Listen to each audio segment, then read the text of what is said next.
Dear all, I welcome all of you, also in the name of my colleagues, to the Microsoft Advertising Strategy Day 2020. My name is Simon Formanowski and I'm the marketing lead for Germany at Microsoft Advertising, and I'm happy to be your host today. Before I make you familiar with today's speakers and the agenda, here are some tips on how you can leverage our event platform best. Should there be any problems or should you need help, please press the blue circle with the white eye inside. Sometimes it also helps to just refresh your browser. We also have a chat symbol, a green circle with two white text bubbles. Please use this to ask your question during the presentation. Please note that we will monitor the chat and choose the question that will be published. Please note that your name will not be shown when you ask a question, so you always can have the confidence to stay anonymous. We also have a pulse symbol, a blue circle with a white question mark inside. During the event, we will launch one poll and we would love you to participate, so please don't miss participating in the poll. We will let you know separately when the poll starts. In case you want to engage with us in social media, please use the hashtag MSFTads or reach out on one of our channels listed on the slide. Please also provide feedback at the end of the event in our survey. We will send you the slide deck of this event in the aftermath of the presentation. There, you will also have the possibility to watch the event again on demand. But finally, let's get started talking about our speakers and the program for today. During the Microsoft Advertising Strategy Day and in the next 60 minutes, we take a good look at the cookieless future and its implications on privacy, targeting, and communication strategy for advertisers and agencies alike.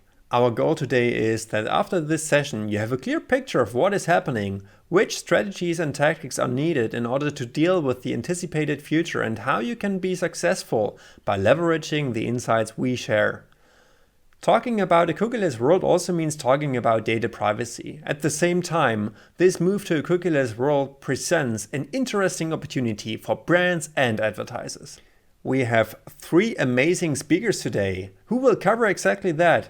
First, my colleague Adrian Cutler, Director, Global Agency at Microsoft Advertising. Adrian will present the key takeaways and learnings from our amazing study around data privacy and consumer trust towards brands. Our second guest today is Carly Maverick, Global Lead for Native Sales at Microsoft Advertising. Carly will showcase ways to emphasize trust while still reaching the right consumer. And finally, Peter Haubold, Analytical Lead Germany at Microsoft Advertising, will share with you some resources that will help you discover insights around the cross-channel marketing analysis we conducted and how this is related to the customer decision journey.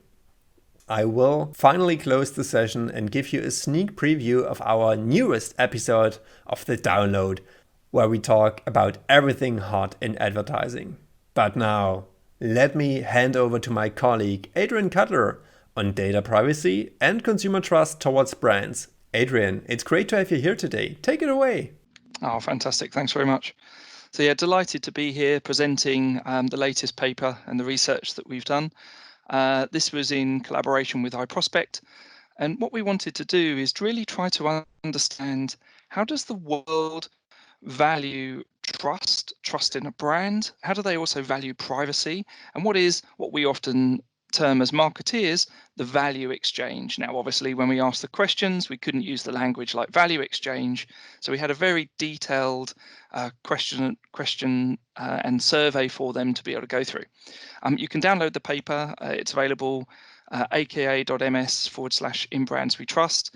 There's no data capture, understandably so, if we're talking about privacy and trust, so that takes you straight to the PDF of the paper. And this paper was over 16 countries. There's 25,000 people have been surveyed. And when we obviously created this, we were not in a sort of COVID or post-COVID world, but actually the timing is quite relevant because there is never a more important time to understand the relationship people want to have with a brand and how agencies and brands can position themselves in this sort of post-COVID world. And when we start to think about this, and go on, and next slide, please, is we start to think about, what are the changes that are happening in the industry? And actually, one of the big changes that are happening in the industry is that we're moving to a cookieless world. Now, I fundamentally believe that this creates a really interesting opportunity for us. brands need to start thinking about their first-party data strategies. But I would just err on the side of caution of this, and I liken it to, as we started to see the evolution of bots and chatbots come into existence. We have brands and agencies coming to us saying that they needed a chatbot without really thinking about what they're trying to solve for. Because the danger is, if we know we're coming at this with a first-party data strategy saying I want to collect email addresses because we're planning on sending out a newsletter, just do you know that your customers want to receive a regular email newsletter? Because I don't know about you. If you feel that you haven't got enough email, let me know and I'll add you to a few distribution lists.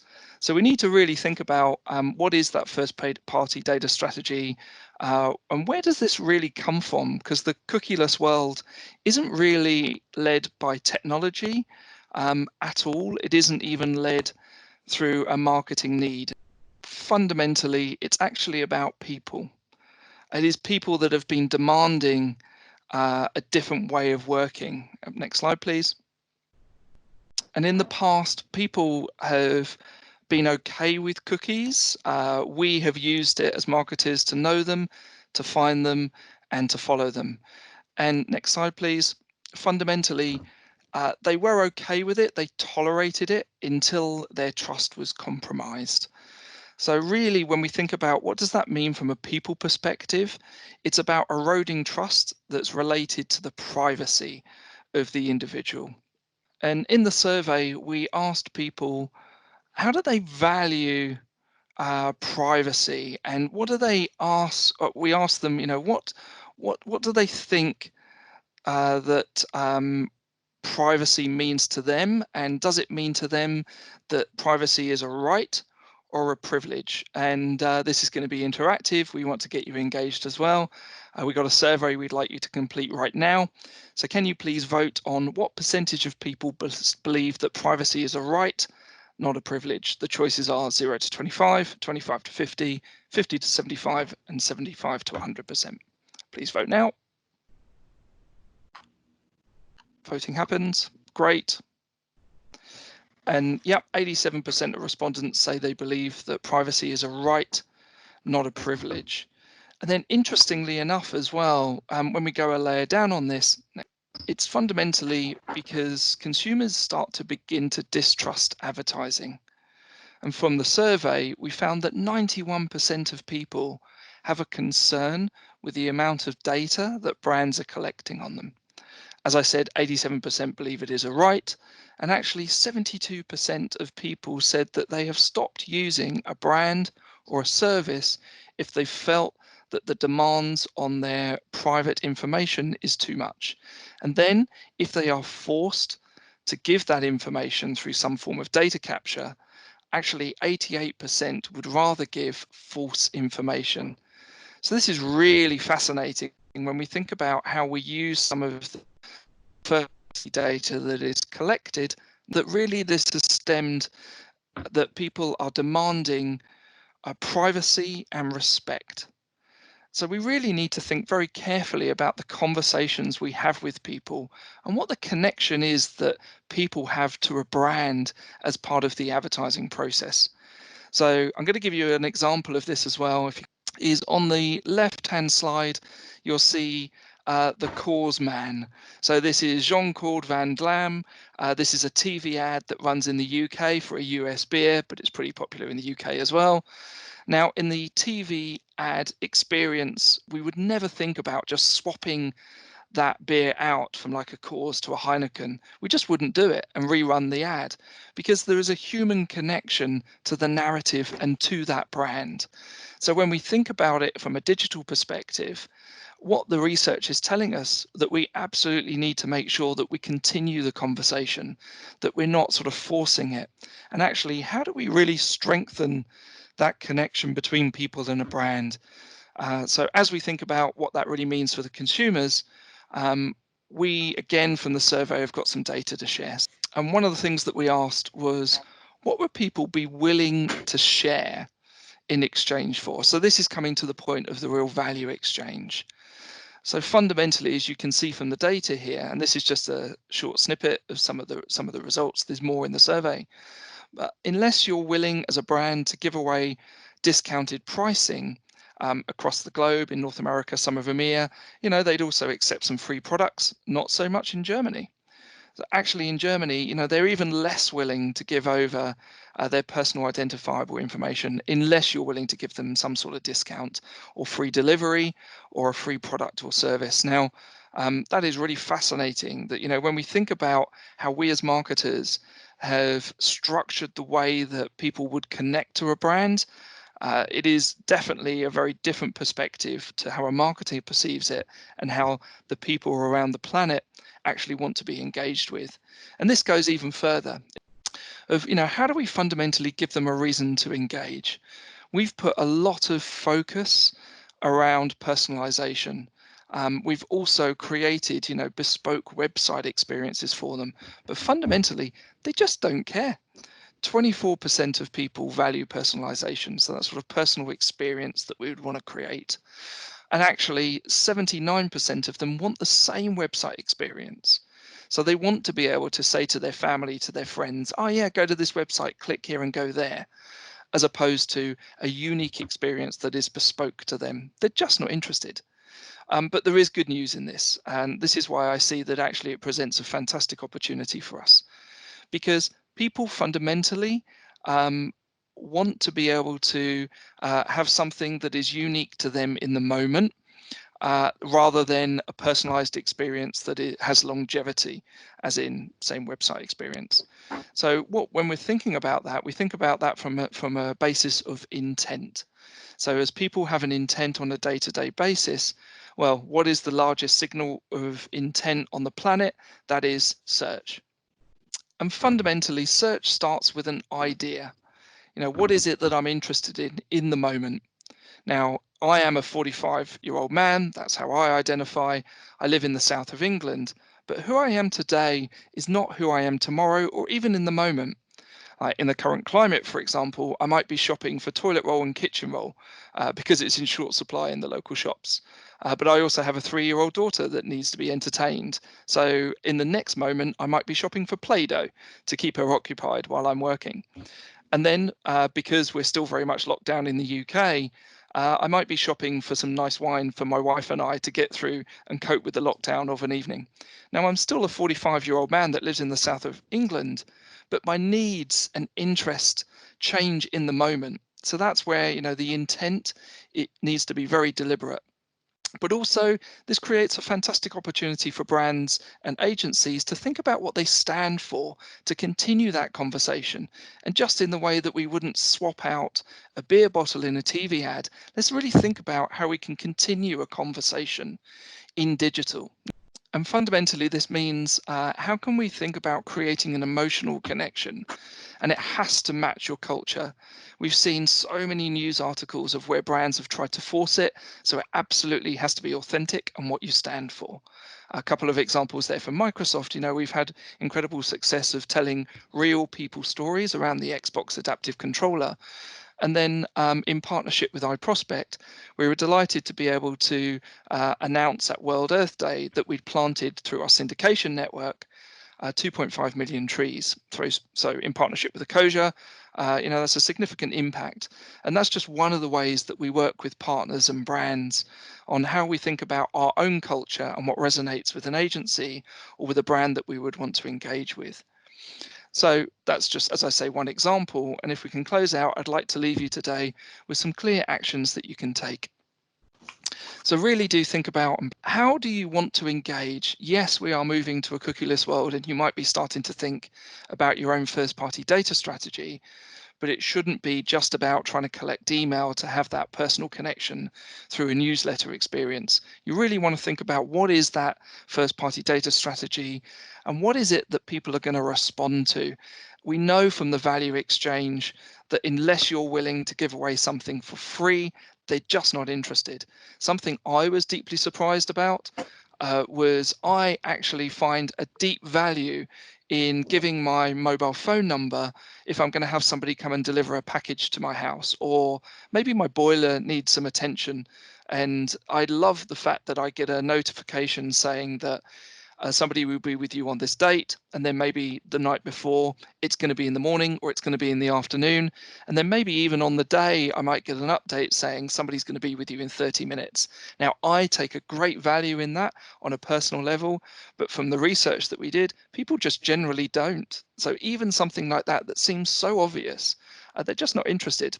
Purchase history, creating that share related to a product or service that's going to happen in your home, not interested. So really think about what is that first party data strategy and how are you going to engage? And then everybody has a perspective on what they stand for, every brand, every agency. So just really think about that path that you're going to take to drive that culture. And fundamentally, when we looked at this and we looked at the research, we analyzed a lot of data. So when you think about your first party data strategy and you think about the impact that you're going to have on culture, that massive amounts of data that we did from the survey really proved that you don't need data, which is fascinating when you think about it that way. Now, obviously, there's still a reliance on demographic targeting, but it's less about the sort of brand forced or brand led, more of a natural process through partners, through publishers, other people that are collecting this aggregate. I think about the intent that is delivered through search, but also when you layer that, for example, with LinkedIn profile targeting as just one example in this, then actually the profile that people put out there in a LinkedIn space is generally pretty authentic.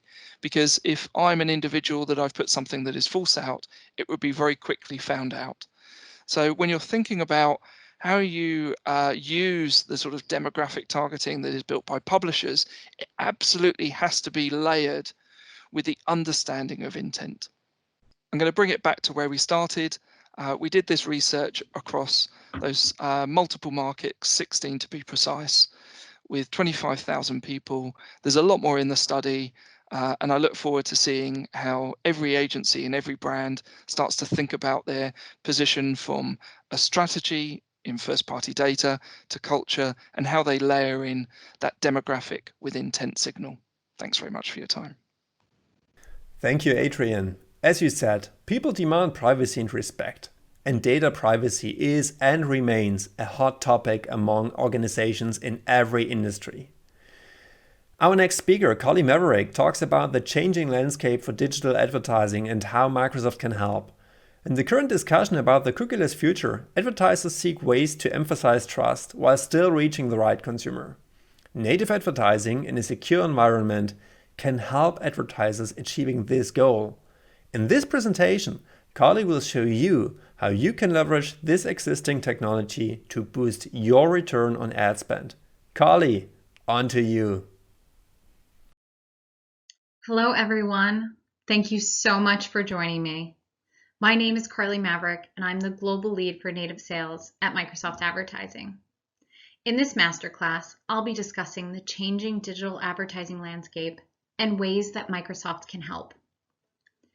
2020 has been a real year for change in our economies, our cultures, and certainly in digital advertising.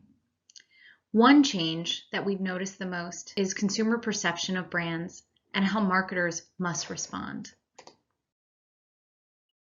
We conducted several studies to understand what marketers can do to drive greater trust, increase brand value, and build loyalty and advocacy. From our experience, we have learned through these studies that brands should focus on the responsibility they have to their employees and consumers, that we should shift our focus from the products and services we sell to the values of the consumers we serve, and that by being more inclusive, we can drive more genuine connections. This is what ultimately leads to trust. Trust and love are highly correlated to one another, meaning that focusing on one will impact the other. By increasing trust, you create strong brand love, further leading to greater loyalty and connection with your brand. And there are things that people expect brands to do to create trust. Marketers consider these things as table stakes. These are all important as catalysts to build a foundation to a trusted relationship. But there are far more things that brands can do that create a customer relationship that blossoms into love. Things like privacy protection, being ethical, solving customer issues, and having honest advertising. These are foundations to a trusted relationship. Building love and loyalty goes beyond the expected. It's about making people feel recognized and respected. It's about understanding what people value when connecting with your brand. Last year, our first-party research data with Accenture pointed to one clear insight, that consumers will buy from brands that stand for something larger than just their product, service, or experience, which aligns to the consumer's values. Let's take a look at Gen Z, the young people of today who are having a huge influence over brands and our culture.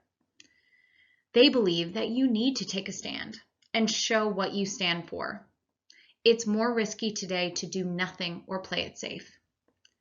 But only a third of advertisers think a social or political stand strengthens their relationship with customers. And a little over half actually think it's a gamble. Meanwhile, 80% of people believe that brands should play a role in solving societal problems. 67% of Gen Z stopped or considered boycotting a brand that clashed with their values. People have never cared more about a business's values and business practices than they do today, and they're voting decisively with their wallets. But marketers can build inclusive connections with Gen Z and all generations through the value created through personalization. Our research shows as you create personalized experiences that are more targeted in your advertising and deliver personalized offers, it can increase your perception of being genuine and authentic. Personalization done right, with the right data, can build trust. And inclusive marketing and advertising is a growth strategy that's proving to build more success in this area. Brands that represent diversity in their ads are more authentic, and people are more trusting of those brands.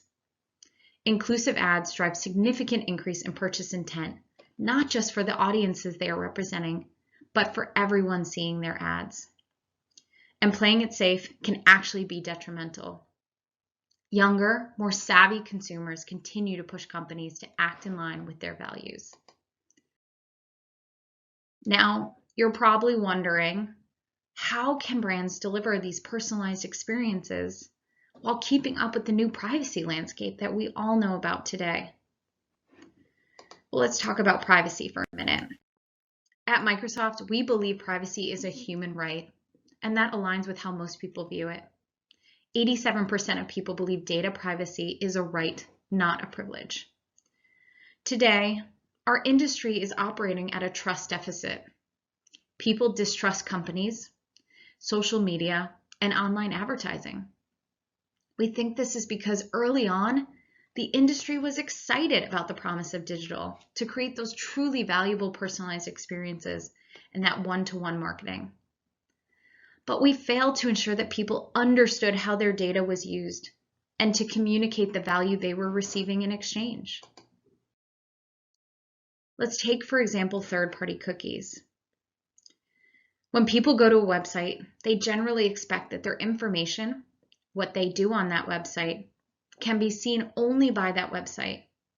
However, most people may not be familiar with dozens of companies that they have zero relationship with, but that are also collecting their data. This problem happens because sites and apps use third-party cookies to enable many digital marketing capabilities. That means that cookies from different companies, mainly from the advertising ecosystem, can see digital footprints without people's awareness. And that is impacting data sharing. 88% of people either refuse to give their information or actually provided false information when asked for it. Additionally, 72% of people have stopped using a product or service because of data collection concerns. This trust is only earned when brands think and act with responsibility. So there's a lot changing in our industry to help with this. First, in order to address the issue, many tech companies have announced restrictions to third-party cookies on their apps or browsers. By 2021, third-party cookies are expected to stop working completely on most popular browsers. Some browsers have already made this change. But of course, there's a problem with this. This will disrupt how most brands do targeting, tracking, personalization, and optimization. It's led to the whole digital marketing ecosystem running against the clock to find an alternative. So what do you do? Well, first, we recommend that you rethink your data strategy and put a greater emphasis on first-party data. Brands need to consider the value exchange for customers to build profiles and consent to the use of data. What will they get in return? And marketers and publishers are expected to create these registration walls.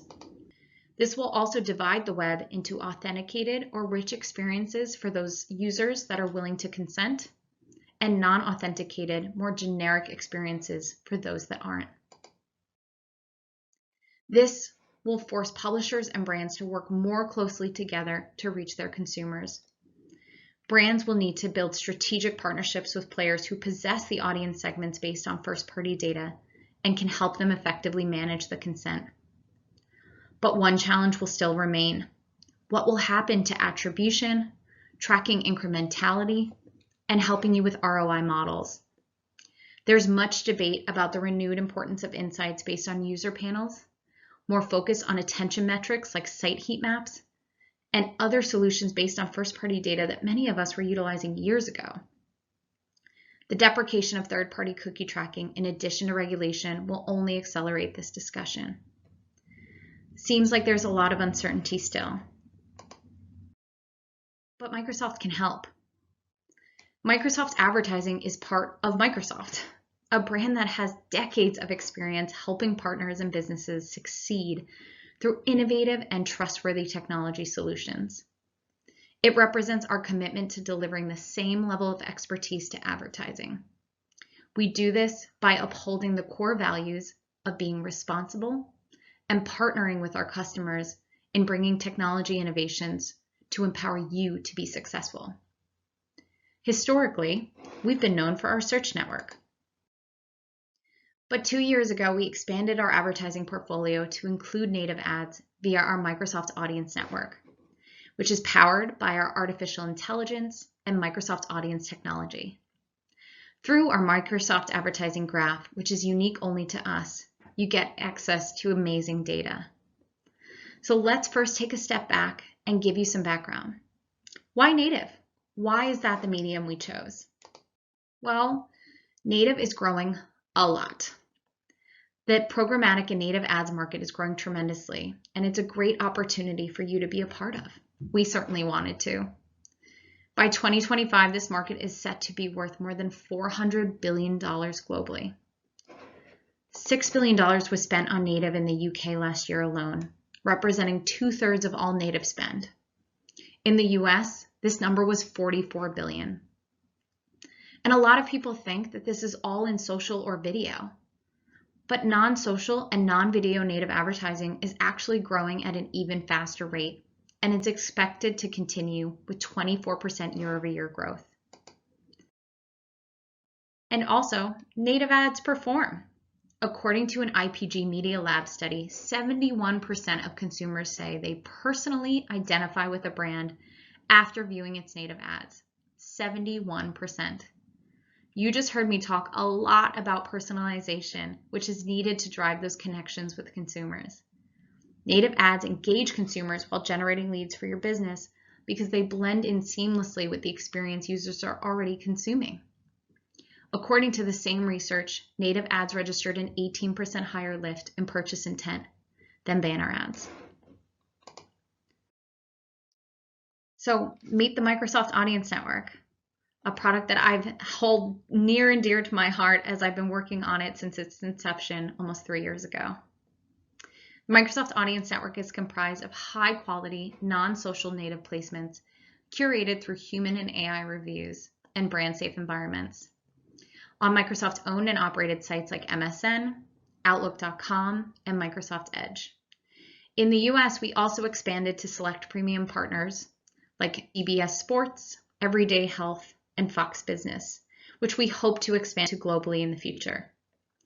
Through our network, you can access the Microsoft audience and meaningfully engage with your ideal customers by leveraging Microsoft's unique data about its users and their intent signals. And what's most important, we do so by respecting customers' privacy and data security. We never share our data, and we never buy external third-party data signals. We pride ourselves on following strict processes to remain GDPR and CCPA compliant. Plus, our industry-leading artificial technology drives personalization and increased ad relevancy on its own. Now, before I go any further, you're probably wondering, is this available locally to me?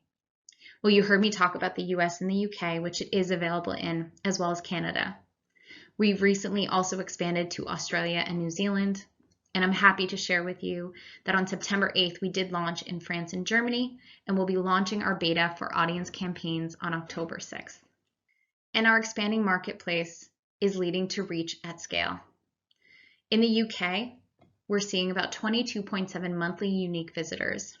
As we expanded to France and Germany, we're seeing 25.8 million and 31 million monthly unique visitors respectively. All of these visitors are reached through 10 billion daily cross-screen data signals, and I'll talk more about that in a bit. Our in-feed native ads seamlessly integrate with our reader's page, mimicking the surroundings of the site design where they're delivered. Ads that show on the Microsoft Audience Network are called Microsoft Audience Ads and come in 3 formats: image ads, text ads, and product ads. And one of the best features, the Microsoft Audience Network is purchased on a CPC basis, meaning you only pay for performance. So why advertise with us? Well, there are 3 key reasons. First, we can help promote your brand at its best in brand-safe environments. We continue to drive those personalized engagements through our access to data and intent signals, and that's going to lead to helping you achieve your marketing goals. Practically, how do we protect your brand? Well, first, we have strict publisher standards and reviews in place to help keep your brand safe. We only work with a small number of closely managed publisher partners. Each publisher partner goes through an extensive onboarding process to participate in the Audience Network. Plus, we have rigorous controls in place to promote quality of traffic, including removing low-quality domains, checking invalid activity, and much more. All of this is backed by our artificial intelligence technologies. And lastly, we bring control and transparency. You get a detailed publisher report showing every domain driving traffic to your campaign, so you can monitor performance, opt in and opt out per your KPIs. And this report is easily accessible through our UI to you every day. All that safety does not inhibit us from driving those meaningful connections. Now remember, I mentioned there were 10 billion cross-screen data signals. That is coming from all of our Microsoft properties and partnerships. We bring together a broad portfolio of brand-safe content and experiences that people love and rely on to engage throughout their day. All of Microsoft users, their profiles and engagements across Windows, MSN, Bing, LinkedIn, all of our Office products, as well as Xbox, are ingested into what we call the Microsoft Advertising Graph. The graph, also known as our AI tech stack, is giving us that rich user understanding of who people are, what they're interested in or not interested in, and allows us to match your ads with the right user at the right time. Now, let's bring that to life a little bit. Meet me, a Microsoft user. The Microsoft Advertising Graph knows a little bit about me. Through my LinkedIn profile, they know that I'm a sales director. Through my conversion history and all of the airline tickets I have purchased, they know that I'm an avid traveler. They know that I've been in market for a new couch based on my search history. And they know my brand preferences. They know that I'm always looking for new accessories for my new home office for my Surface laptop. Now, what's almost as important as the things that it does know about me is what it does not know about me. The Microsoft Graph will never know my full name. It does not have access to my driver's license number or passport number, my personal phone number, or my bank account records. We have strict privacy policies. And as I mentioned, we don't share our data. We never buy third-party data. And Microsoft follows these processes continuously to stay GDPR and CCPA compliant, as I mentioned earlier. But the signals that we do have allows us to deliver to you a full suite of targeting tools which can help you connect with customers. By combining the power of the Microsoft advertising graph, you can leverage things like remarketing, a vast amount of in-market audiences for category targeting. You can leverage your own DMP data through custom audiences, and our powerful dynamic remarketing, which is currently available for product ads today and is helping drive users down funnel, among other ways that you can continue to reach the right audience. And last, but certainly not least, our LinkedIn profile data, which is unique only to us. And all of these data signals and targeting types are helping you achieve performance. When we compared to other native DSPs serving within the same ad slots and same placements on the same pages, the Microsoft Audience Network performed better. Within the MSN info pane, Microsoft Audience Ads drove a 2 times higher click-through rate. On Outlook.com, 1.2 times higher click-through rate than competitors into the same text ad slot. And in our recent expansion to premium publishers in the US, we're averaging 3.5 times higher click-through rates than other native competitors in those same ad slots. The reasons for these great results rely on our strong intent-based data. AI and machine learning that we have been doing for over 30 years helps guide audience segmentation, engagement prediction, personalized offer selection, and helps drive ROI for you. If you advertise on the Microsoft Search Network, we have great news. Microsoft Advertising combines search advertising's finest with the best of native advertising. When you advertise on the Microsoft Search Network and the Microsoft Audience Network, you can reach customers across multiple touch points of their user journey, getting high-quality clicks and conversions at scale. When you extend your existing search campaign strategy into native, you can reach over 500 million people worldwide. Adding the Microsoft Audience Network to your advertising campaign can also increase searches on the Microsoft Search Network. In an initial study, evaluating several campaigns over a 3-month period, the Microsoft Audience Network advertisers saw increased performance in their search campaign, with a 37% lift in searches post-exposure and a 47% lift in clicks post-exposure to our native ads. And because we know marketers like to make sure this is relevant to them, take a look at our vertical data.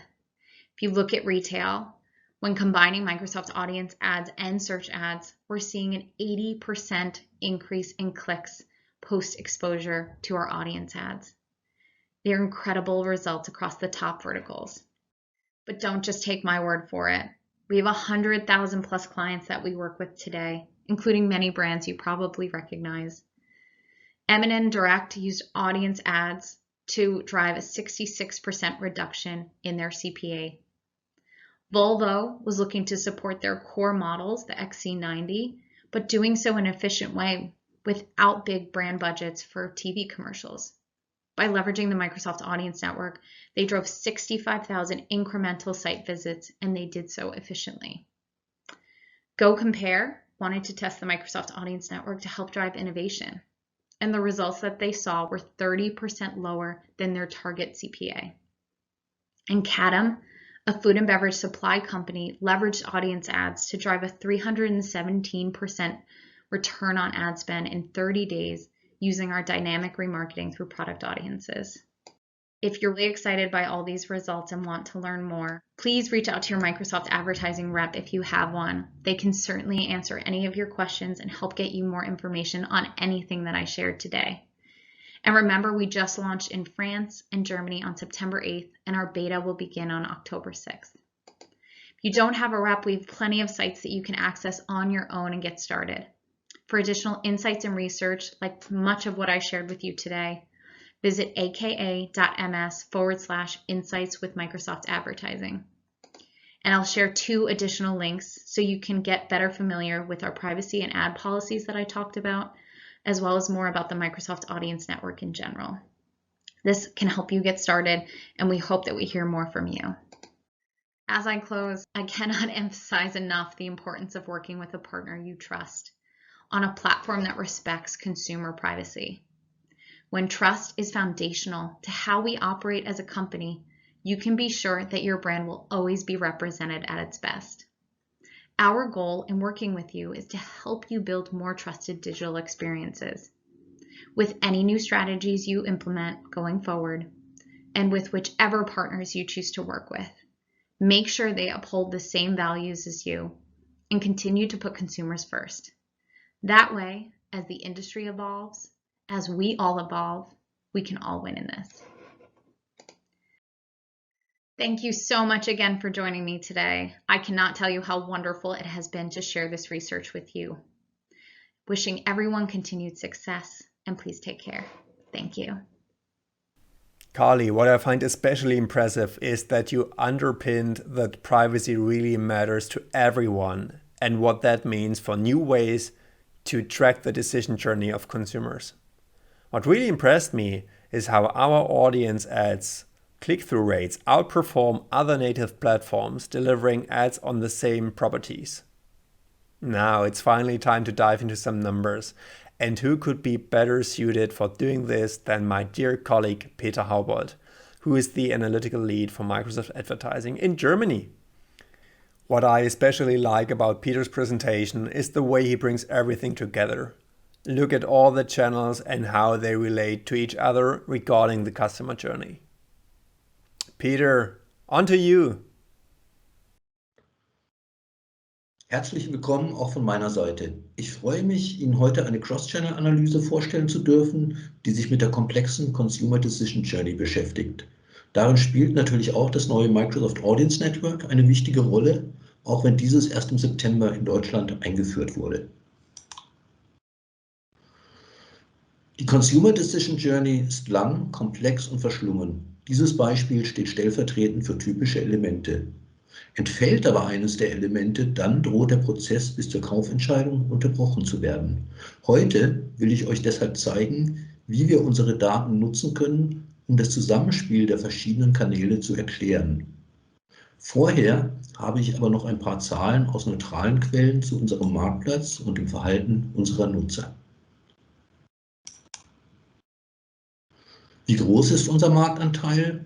Und wie lernen Konsumenten neue Produkte oder Brands kennen? Als wir vor 5 Jahren in Deutschland mit unserem Team starteten, lag unser Marktanteil bezogen nur auf PC bei gerade mal 7%. Laut Comscore haben wir jetzt, Stand März 2020, 23% erreicht. Das bedeutet nicht nur ein Wachstum von 229%, sondern auch, dass fast jede 4. Suche auf dem PC in Deutschland auf unserem Netzwerk erfolgt. Dank Global Web Index wissen wir auch, dass für 70% unserer Nutzer Suchmaschinen die wichtigste Quelle darstellen, um neue Produkte oder Marken zu entdecken. Wir sehen auch, dass 43% zum Beispiel Preisvergleichsseiten hierfür nutzen.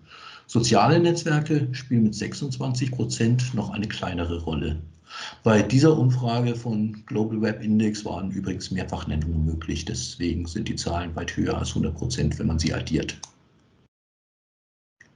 Und jetzt ist zusätzlich also auch noch das Microsoft Audience Network auf unserer Plattform verfügbar, das ich euch jetzt kurz vorstellen möchte. Das Microsoft Audience Network ist Microsofts Angebot für Programmatic Native Advertising. Damit erreicht ihr Millionen von Nutzern über alle Geräte durch qualitativ hochwertige Native Ad Placements. Die Ausspielung erfolgt auf unseren eigenen Properties wie MSN, Outlook.com oder Microsoft Edge. Zukünftig werden auch Premium-Partner hinzukommen. Unsere Artificial Intelligence Programme steuern dabei die Personalisierung und erhöhen die Relevanz, die für eure Marketingkampagnen wichtig sind. Wichtig ist, dass wir dadurch ein Umfeld haben, das brand-safe ist. Eure Marke erscheint also nur im ausgewählten Kontext. Es gibt viele Arten des Native Advertising. Was sind unsere besonderen Merkmale? Erstens, wir sind eine Programmatic Native Ads Plattform. Das heißt, durch Programmatic Buying helfen wir, mehr Relevanz zu erreichen. Gesteuert wird diese von Machine Learning Technologie. Unsere In-Feed Native Ads integrieren nahtlos mit der Seite und passen sich der Umgebung an. Gezahlt wird natürlich nur für Klicks. Es handelt sich also um ein reines CPC-Modell. Und User werden ausschließlich zur Webseite des Werbenden weitergeleitet. Unsere Ads verlinken also nicht zu gesponserten Artikeln oder externen Inhalten. Durch die enorme Reichweite unserer Properties empfangen wir unzählige Signale. Ein typischer User könnte beispielsweise seinen Arbeitstag mit Windows beginnen. Mittags sucht er auf Bing, auf seinem Telefon, er recherchiert auf LinkedIn oder er checkt seine E-Mails mit Outlook. Abends entspannt er oder sie sich mit der Xbox. All diese User, ihre Profile und Aktivitäten auf unseren Properties geben uns ein tieferes Verständnis, wer diese User sind und wofür sie sich interessieren. Dies erlaubt uns, ihre Anzeigen zur richtigen Zeit mit dem richtigen User zu verknüpfen. All diese Audience Touchpoints ergeben zusammen eine gewaltige Summe. Tatsächlich verarbeiten wir täglich 10 Milliarden Cross-Screen Data Signals. 10 Milliarden, das muss man sich erstmal so auf der Zunge zergehen lassen. In der Tat nutzen wir Audience Intelligence, um Such- und Webaktivitäten, demografische und geografische sowie via LinkedIn auch professionelle Daten zu erfassen, Brandpräferenzen, Kaufverhalten, Conversions und inhaltliche Vorlieben zu verbinden. Und deshalb können wir Ihnen intelligente Audience-Lösungen anbieten. Ein konkretes Beispiel. Das ist Olivia, eine Microsoft-Nutzerin. Microsoft weiß also, dass Olivia eine Sales Managerin ist. Das wissen wir von ihrem LinkedIn-Profil. Sie ist ein Xbox-Lover. Die hat da eine bestimmte Brandpräferenz. Sie ist derzeit auf der Suche nach einem elektrischen Auto. Das wissen wir aus ihrer Search History. Und wir wissen auch durch ihre Conversion History, dass sie gerne reist und verschiedene Ziele und Städtereisen ansteuert. Microsoft folgt allerdings strikten Datenschutzbestimmungen und respektiert die Privatsphäre seiner Nutzer. Deshalb wissen wir einiges über Olivia nicht. Zum Beispiel Olivias vollen Namen, persönliche Daten wie Passportnummer, wie die Passnummer oder andere Informationen, die zur Identifizierung dienen könnten. Wir wissen nicht ihre private Telefonnummer und wir wissen auch nicht zum Beispiel ihre Bankinformation oder Kreditkartennummer. Wichtig noch zu wissen, wir teilen weder unsere Daten mit anderen, noch kaufen wir Daten aus anderen Quellen hinzu. Was heißt das nun alles konkret? Wie suchen Shopper wie Olivia im Netz und wie bewegen sie sich online zwischen den bezahlten digitalen Kanälen? Welche Rolle kommt dabei Search zu? Bevor ich damit einsteige, möchte ich noch darauf hinweisen, dass das Microsoft Audience Network in Deutschland erst im September eingeführt wurde. Unsere Zahlen der Analyse stammen aus der Zeit zwischen Anfang Juli und Ende September. Bitte behaltet dies im Hinterkopf, denn es ist natürlich ein allererster Versuch, mit dem noch relativ begrenzten Zahlenmaterial zu operieren. So könnten die typischen Pfade zu einer Conversion aussehen. Wir können die User-Aktivitäten mit unserer Analysemethode quantifizieren und zuordnen. Aber was passiert, wenn ein Kanal in der Kette offline ist? In diesem Beispiel wäre die Decision Journey bei der bezahlten Suchmaschinenwerbung unterbrochen. Wohin wandert dann die Conversion? Wir haben am Beispiel von Käufern, die Consumer Electronics online erworben haben, herausgefunden, dass Paid Search natürlich eine immens wichtige Rolle in der Online-User Journey zufällt. Search erhält die große Mehrheit der Last-Click-Conversions innerhalb der User Journey. Andere Kanäle tragen von einer Multitouch-Perspektive jedoch bei. Dazu gehören Display und Native, aber auch Social und E-Mail. Der Anteil von Native am Conversion Funnel betrug 11%. Eine Anmerkung dazu, die Messung des Last Clicks, also hier Last Touch, basiert auf UTM-Parametern. Das heißt, dass Search in diesem Modell immer leicht überbewertet wird. Diese Attribution Matrix zeigt, wie sich User von einem zum anderen Kanal bewegen. Nehmen wir ein konkretes Beispiel. Unter Punkt 1 sehen wir die User, die auf die Native Ad eines Retailers geklickt haben. 14% haben unmittelbar nach diesem Klick konvertiert, aber von jenen, die nicht unmittelbar konvertierten, haben sich 62% als nächstes mit einer Suchanzeige engagiert. Wir können dies noch etwas spezifischer darstellen. Ausgehend von dem Chart auf der linken Seite sehen wir die Verknüpfungen der verschiedenen Kanäle. SEM als erster und letzter Touchpoint ist der dominanteste Pfad. Knapp 5% der Pfade weisen aber bereits Native als Bestandteil der Consumer Journey aus. Bitte beachtet nochmals, dass Native in unserem Analysezeitraum nur im letzten Monat präsent war. Gehen wir noch einen Schritt weiter und zeigen dies am Beispiel zweier Native-Kampagnen von Advertisern, diesmal im Möbelsegment. Ein User, der auf eine Native-Ad von Advertiser B geklickt hat, wird 1,7 Mal wahrscheinlicher anschließend eine Suchanzeige des gleichen Anbieters anklicken. Für Advertiser A verdoppelt sich die Wahrscheinlichkeit des Pfades von Native zu Search. Wir sehen aber auch eine Streuung zu anderen Wettbewerbern. Der Grund ist, ein User interessiert sich zum Beispiel für einen Möbelkauf, klickt auf die Native-Ad des Advertisers A und Tage später setzt er seine Suche nach Möbeln fort. Das kann in manchen Fällen dann aber auch die Anzeige eines Konkurrenten sein, wenn dessen Anzeige zum Beispiel bei Bing auf der Top-Position ausgeliefert wird. Erinnert ihr euch an die frühere Frage, was passiert, wenn ein Glied der Kette unterbrochen wird? Das Beispiel der Streuung zeigt, dass die Pfade selten linear sind, die Präsenz in jedem Kanal daher immens wichtig ist. Klammern wir nun die anderen Kanäle aus und betrachten wir nur die Relation zwischen dem Microsoft Audience Network und Bing Search. Fast ein Viertel der User in unserer Möbelanalyse hatte Berührungspunkte mit nativen MSAN-Anzeigen. Ebenso spielen SEO, also organische Klicks, eine wichtige Rolle, dann aber typischerweise zu einem Abschluss bei Paid Search führen. MSAN als noch sehr junges Produkt sieht weniger Last Touchpoint Conversions als Search, beginnt aber im Mittelteil der Journey, also hier Multi-Touchpoint, eine zunehmend wichtigere Rolle einzunehmen. Tatsächlich war bei 23% der User MSAN auf dem Weg zur Conversion involviert. Wir sind, wie gesagt, wir haben noch begrenztes Zahlenmaterial, wir sind aber sehr neugierig, wie diese Darstellung in einigen Monaten aussehen wird. Fassen wir also zusammen, Native als noch junges Produkt spielt von einer Multitouch-Perspektive bereits eine wichtige Rolle auf dem Weg zur Conversion. Die Verknüpfung zwischen Native und SEM ist evident und wird in Zukunft an Bedeutung gewinnen. Wir würden euch gerne einladen, diese Reise zukünftig mit uns fortzusetzen. Im Appendix, ihr erhaltet ja das Deck zum Herunterladen, habe ich euch hier noch ein Slide zur Methodologie mit hineingepackt. Das Ganze basiert auf dem Modell der Markov-Ketten. Und ihr seht, die Formeln sind sehr komplex. Die werde ich hier jetzt nicht erklären.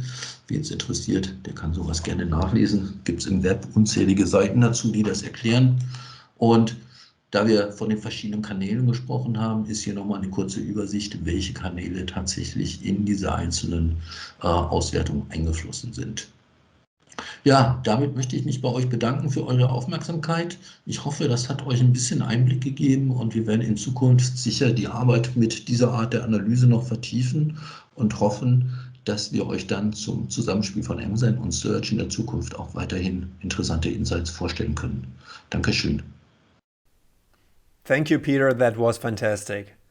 As you said, the digital journey is long and complex. Users engage between our native solution MSAN and Search throughout their journey across the Microsoft network. I want to close this event off by thanking all of the great speakers we had today and also thanking you, our dear and valued audience, for staying with us today in order to learn about what were the key findings of Microsoft Advertising's 2020 Consumer Privacy and Brand Trust Research? What were the findings of this study on privacy and consumer trust in brands? How can trust be strengthened and at the same time you can reach the right consumer? How can powerful targeting be achieved in brand-safe environments? And the last point, what role do online channels play in the buyer decision journey and why does native advertising stand out? Please use the channels you can see on the right side of this slide in case you want to learn more. We are always happy to help. Thank you so much for your attention and your time, and stay safe and healthy, and we hope to see you soon again. Thank you so much. Bye bye. Microsoft. The download. Our purpose for the download is to deliver a monthly program full of insights, trends, thought-provoking ideas, and exclusive interviews, all nicely wrapped up for you in under half an hour.